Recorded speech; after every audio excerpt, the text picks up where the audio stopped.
그래. 네. 요즘에 어른들도 듣기 싫어하는 말인데 꼰대라고 하는 그런 말이 있는데 이 사람은 놓쳤으면 안 되겠다. 무슨 즐거움으로 인생을 살아왔던가라고 하는 생각이 들 정도로 인생의 가장 큰 축복이라고 생각을 합니다.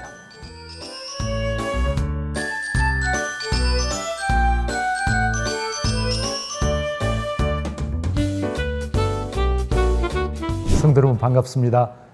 사실 성경은요, 가정에서 시작해서 가정으로 끝나는 가정 드라마다 이렇게 이야기해도 지나치지 않을 거예요.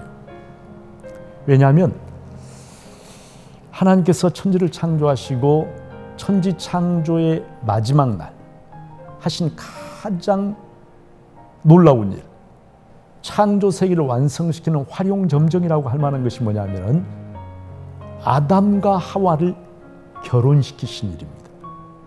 성경에서 하나님께서 그 창세기 2장에 아담을 위해서 하와를 창조하셔가지고 이끌어 오시는데 하나님께서 뭐라고 말씀을 하시냐면 아담에게 가장 잘 어울리는 배필을 내가 만들어야 되겠다 이렇게 말씀을 하시거든요. 결혼식장에 가면은 신부 아버지가 신부의 손을 잡고 와서 신랑에게 넘겨주잖아요.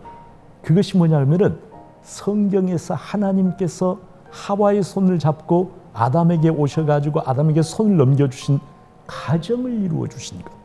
이것이야말로 창조의 클라이막스이다. 왜냐하면 하나님은 본질이 사랑이세요. 그 배필이란 말이 돕는 자라고 하는 말인데 히브리어로는 에제르라고 하는 말이에요. 에제르가 헬퍼라고 하는 말인데 사실 이제 구약 성경에서 이 에제르라고 하는 말은 주로는 이스라엘 백성을 돕는 자로서의 하나님에 대해서 쓰인 말입니다. 하나님이 이스라엘 백성의 에제르이시다. 이런 표현들이 구약 성경에 많이 나와요. 그런데 놀랍게도 하나님께서 아담을 위한 에제르로 내가 하와를 창조해야 되겠다 이렇게 생각을 하신다는 거예요. 저는 제 아내가 정말 하나님이 나를 위해서 창조하신 에제르라는 생각을 많이 해요. 내가 스스로 생각할 때 난 이런 점이 참 부족하다 싶은데 어떻게 나의 가장 부족한 부분을 저렇게 잘 채워주는지, 정말 내 인생에 없어서는 안 되는 나에게 보내주신 가장 귀한 선물, 그 사람이 바로 지금의 내 아내라고 생각을 해요. 그래서 인생은 혼자 사는 게 아니라 같이 가는 것인데 나의 단점과 나의 부족한 부분을 잘 채워서 완성시켜주는, 채워주는 에제로서 나의 배우자, 그 사람과 함께라면 인생이 훨씬 더 풍성해지고 더 많은 열매를 맺게 되고 세상이 더 아름다워지고 그럴 수 있다고 생각을 해요. 많은 사람들이 브리스길라라고 하는 이름 자체가 로마의 명문 가문의 이름이다. 거기에 비해서 아굴라는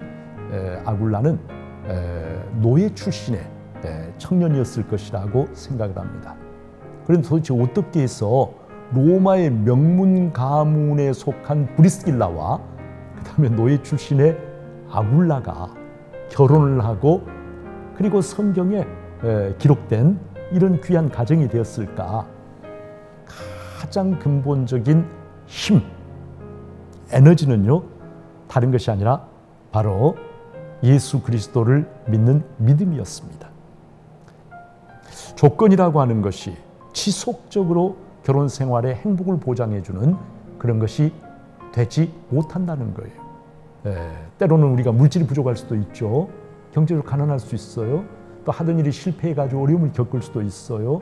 또 병이 들 수도 있어요. 그러나 하나님을 경외하는 믿음으로 모든 가족들이 하나가 되어 있으면 넉넉히 어떤 형태의 어려움이든지 분명히 극복해 나갈 수가 있어요. 그리고 그것을 극복해 나가는 과정에서 가족 간의 사랑과 결속력은 더 튼튼해집니다. 더 튼튼해져요. 믿음 가운데서 잘 살고 있는 그런 자녀를 둔 가정을 보면 부럽고 성공한 인생이라고 하는 생각이 들어요. 교회 안에도 자녀 때문에 힘들어하시는 그런 분들이 많이 계시고 정말 어떻게 위로를 해드리고 또 어떻게 방향을 제시를 해드려야 될지 목사로서 힘들 때가 사실 너무 많습니다. 그러나 한 가지 우리가 꼭 기억을 해야 될 중요한 사실이 있어요. 뭐냐 하면은 성장해서 어른이 되어가지고 다시 교회의 신앙으로 돌아오는 사람들 중에 상당히 많은 퍼센트가 어렸을 때 교회 생활을 했던 사람들이라는 사실입니다.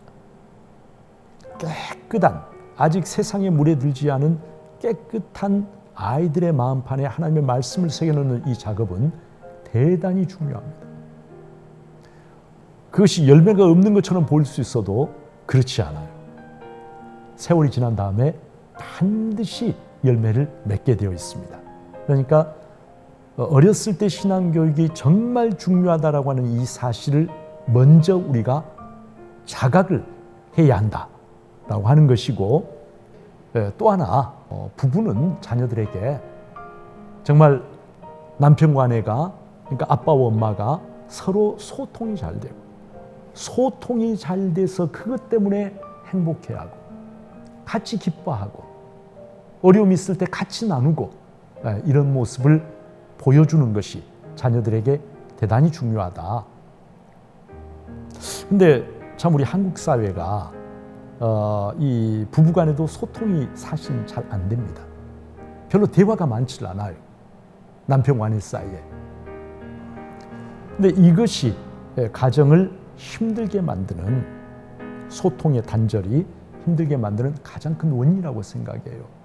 사실은 인생의 행복도 그렇고 불행도 그렇고 무슨 큰 거, 엄청난 것 때문에가 아니라 작은 것이, 인생의 행복도 저는 그렇다고 생각을 하는데, 작은 것을 부부가 서로 같이 나누고 마음과 마음으로 그것이 서로 나누어지게 될 때는 거기에 기쁨이 있고 행복이 있는 것이거든요.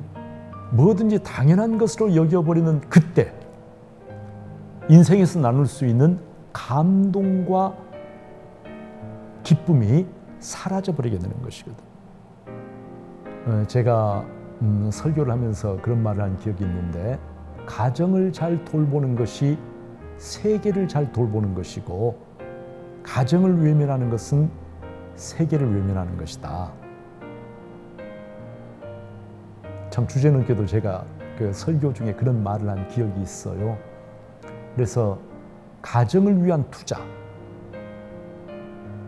가족과 함께 보내는 시간, 그것은 결코 허비가 아니라 세상을 위한 가장 귀중한 투자라고 하는 사실을 우리가 기억을 해야 되겠다 하는 생각이 들어요. 하나님이 기뻐하시는 가정은 꼭 세상적으로 막 크게 성공한 어떤 그런 가정이라기보다는 모든 가족 구성원들이 예수 그리스도를 가정에, 그리고 각 개인의 삶의 중심에 모시고 하나님을 바라보면서 기뻐하고 감사하고, 우리 인생에서 제일 먼저 해야 될 것이 있다면 감사하는 것이라고 생각해요. 시편 128편에 보면은 복이라고 하는 말이 굉장히 여러 차례 이렇게 나오는데, 진정한 복은 하나님을 경외하는 믿음, 이것이야말로 정말로 복된 것이다 하는 것을 우리 성도님들이 꼭 기억하시기를 바랍니다.